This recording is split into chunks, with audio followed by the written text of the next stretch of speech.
আমার একটা বই পড়ার সুযোগ হয়েছে এবং বইটা আমার সংগ্রহে আছে। বইয়ের লেখক আমর খালেদ, মিশরের আলেকজান্দ্রিয়া জেলায় তার বাড়ি। বয়স আমার থেকে অনেক কম, তবে লেখকের বই পড়ে আমি মুগ্ধ হয়েছি। আমার কোরআন এবং হাদিস বাদে যদি 5টা বই আমার কাছে খুব প্রিয় হয়ে থাকে যে কোনো ভাষার, তার ভিতরে আমর খালেদের ওই বইটা, যে বইয়ের নাম তিনি দিয়েছেন হাত্তা ইউগাইয়িরু মা বিআনফুসিহিম, কোরআনুল কারীমের সূরাতুর রাদের 11 নম্বর আয়াতের একটা অংশ দিয়ে তিনি বইয়ের নামকরণ করেছেন। আমি 2015 সালে হজের সফরে মদিনা মাকতাবাতুল ইসলামিয়ার মধ্যে ঢুকছিলাম, একটা ইসলামী লাইব্রেরিতে।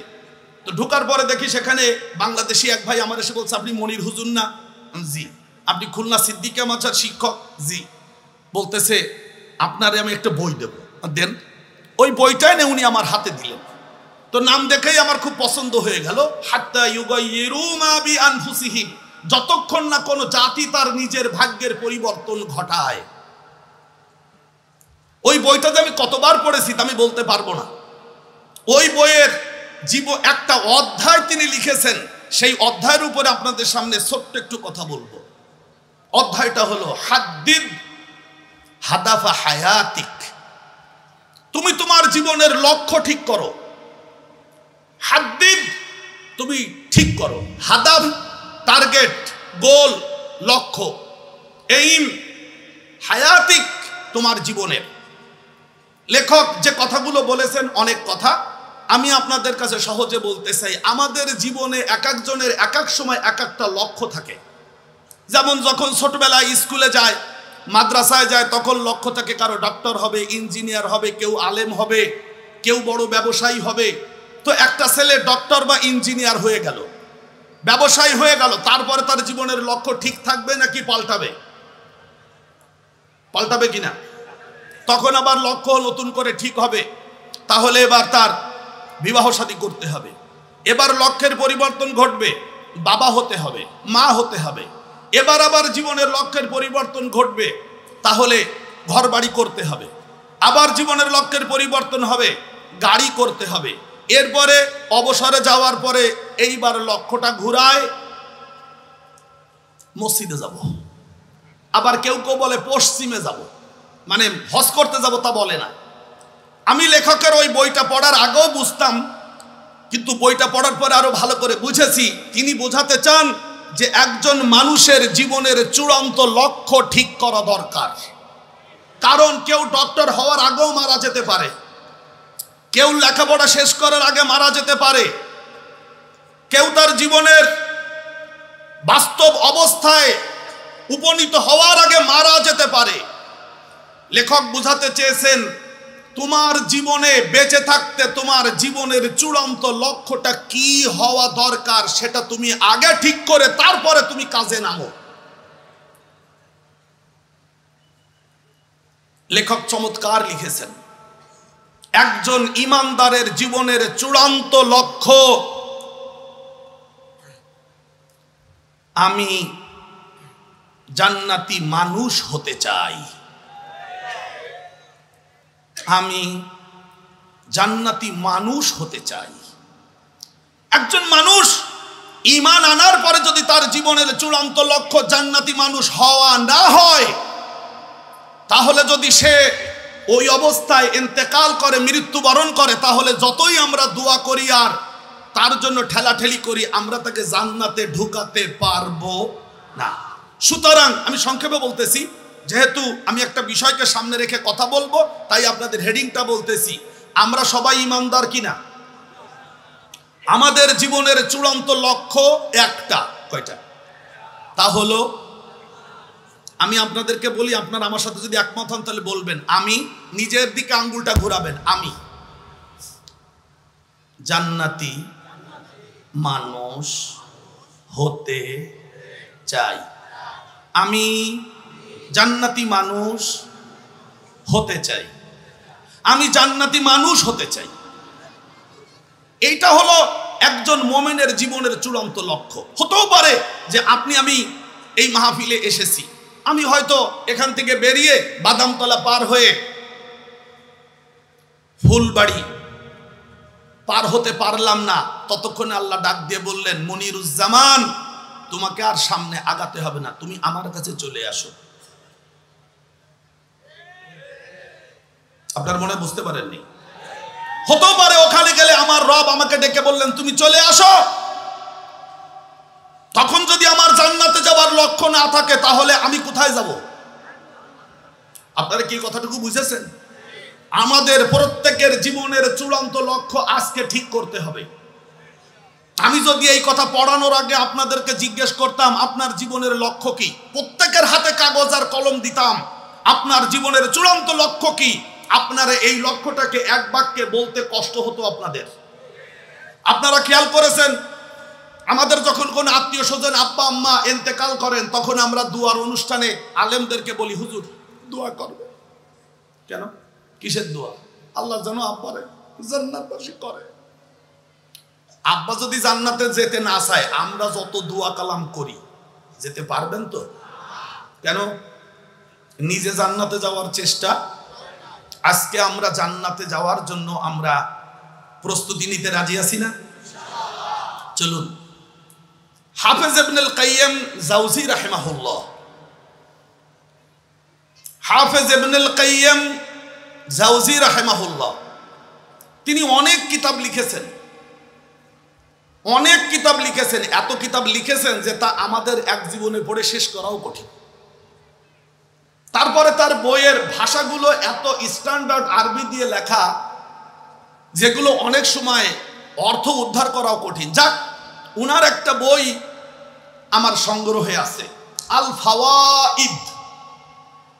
আল ফাওয়াইদ, তিনি তার ওই কিতাবের মধ্যে এক জায়গায় গিয়ে লিখেছেন, ও ইমানদারেরা, তুমি জান্নাতে যেতে চাও? প্রশ্ন করেছেন।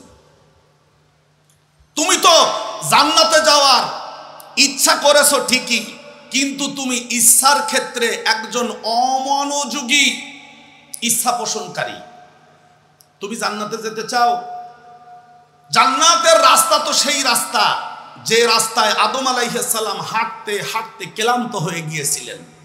ইয়া মুখান্নিসাল আজমি আইনা আনতা ওয়াত তারিকু তারিকুন তাইবা ফীহি আদম ওয়া নাহা লিআজলিহি নূহ ওয়া রুমিয়া ফিন নারিল খলিল ওয়া উদজিআ লিযযবহি ইসমাঈল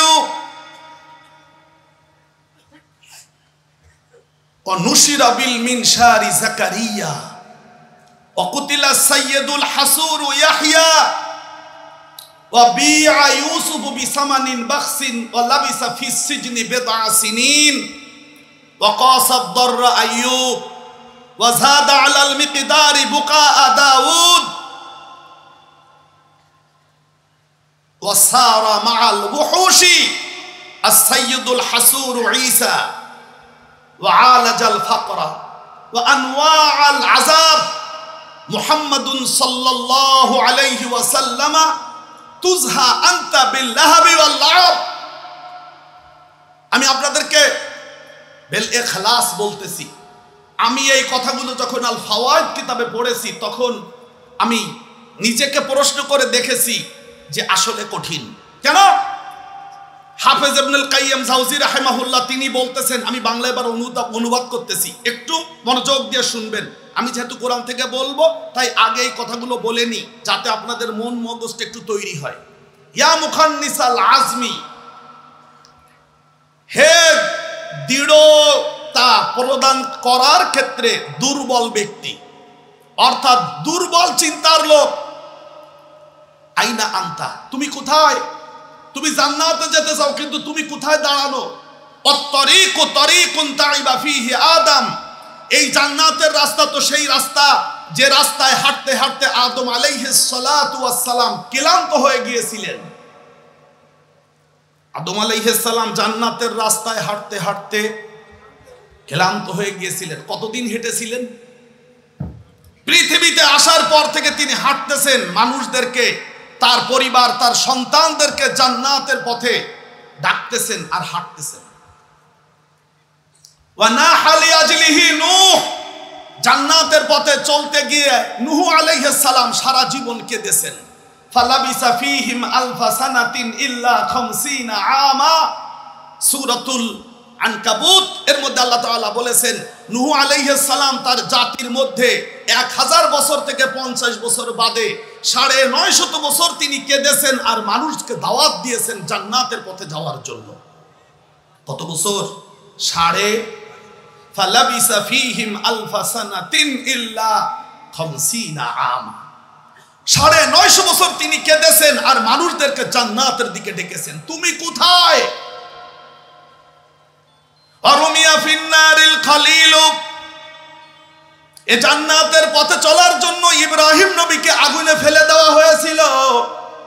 ওয়া উদজিআ লিযবাহি ইসমাঈল, আর জান্নাতের পথে চলার জন্য ইসমাঈল নবীকে শোয়ানো হয়েছিল জবাই করার জন্য।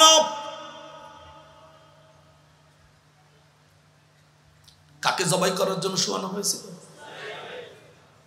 আবিয়া ইউসুফ বিসামানিন বাকসিন, আর ইউসুফ নবী জান্নাতের পথে চলার জন্য অল্প মূল্যে বিক্রি হয়ে গিয়েছিলেন।